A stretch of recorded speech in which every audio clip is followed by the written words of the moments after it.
Kota Madinah itu kalau lagi musim dingin, dinginnya luar biasa, sampai menusuk tulang itu. Di udara yang dingin di kota Madinah masa Rasulullah Sallallahu Alaihi Wasallam, tiba-tiba Rasulullah subuh itu kedatangan tamu istimewa, dan tamu istimewa itu membuat Rasulullah kaget, membuat Rasulullah terkejut. Ternyata yang datang itu adalah malaikat maut. Assalamualaikum ya Rasulullah. Waalaikumsalam warahmatullah. Rasulullah kaget dan bertanya, ada apa gerangan pagi-pagi seperti ini? Di udara yang dingin itu ternyata Rasulullah keringetan karena kedatangan malaikat maut. Dan Rasulullah kemudian bertanya, ya Israel, apa kira-kira yang membuat engkau datang kemari subuh ini? Begini ya Rasulullah, saya cuma mau beritahu, mau bagi tahu orang yang sedang azan di masjidmu itu, besok asar Allah perintahkan saya untuk cabut dia punya nyawa. Hati-hati. Serius saya ini. Kenapa? Ya Rasulullah, besok menjelang asar nyawa orang itu saya cabut sesuai dengan perintah Allah kepadaku. Baik.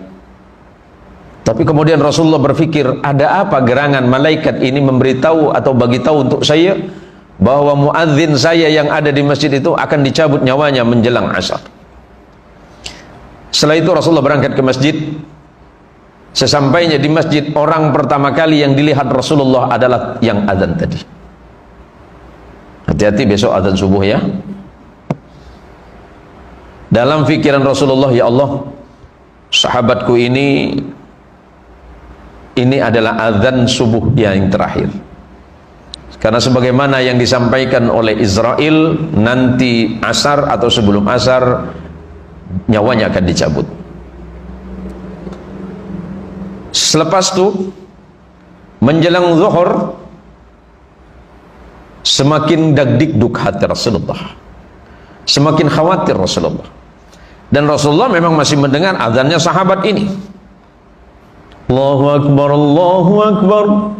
Rasulullah berkata dalam hati, sahabat, ini adalah azanmu yang terakhir, karena nanti asar Allah akan mencabut nyawamu.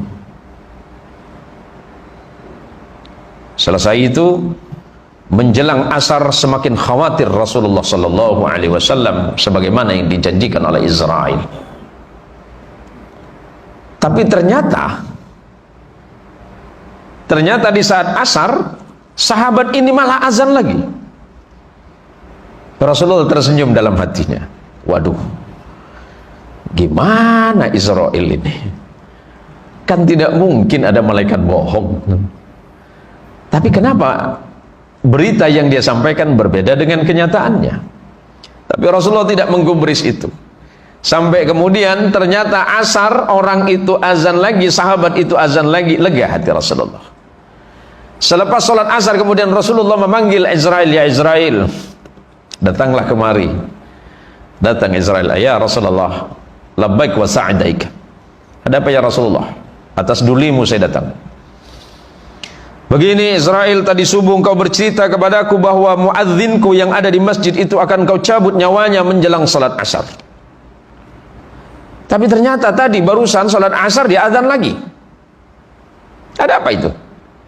Ya Rasulullah, saya tidak bermaksud membohongi anda ya Rasulullah.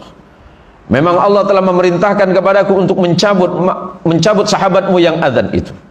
Tapi ketika saya temui dia untuk saya cabut di Allah, ya Rasulullah, turun perintah Allah agar aku mengundurkan untuk mencabut nyawanya. Kenapa? Karena barusan sebelum berangkat ke masjid dia sedang bersilaturahim ke tetangganya. Maka karena dia senang bersilaturahim ke tetangganya, maka Allah memerintahkan kepadaku, yang pertama, jangan cabut nyawanya. Dan yang kedua, aku masih mengizinkan usianya aku panjangkan 83 tahun lagi. Kabar gembiranya seperti itu kira-kira. Tapi itu khusus sahabat. Kalau kita tak paham juga.